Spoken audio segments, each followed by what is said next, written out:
Welcome to another video on how to reset Zoom account password. And let's dive right into the process. If you have forgotten your Zoom password and need to recover or reset it, first go to the Zoom website or open up Zoom application on your device. Once the app opens up, click on the sign in button.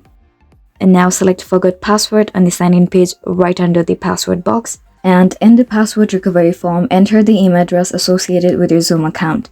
Make sure to use the email address you used when signing up for your Zoom account.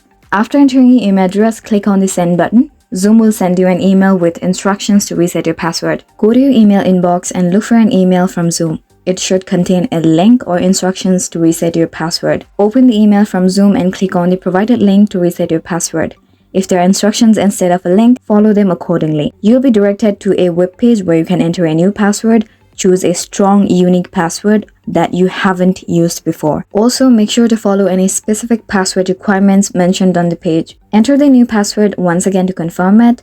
And once you have entered and confirmed your new password, click on the Save or Reset Password button to save the changes. And congratulations, you have successfully recovered and reset your Zoom password. You can now use your new password to sign into your Zoom account. So that's it for today's video. I really hope you found this video helpful, and if you did, please like, share and subscribe to us for more great contents. Thanks for watching.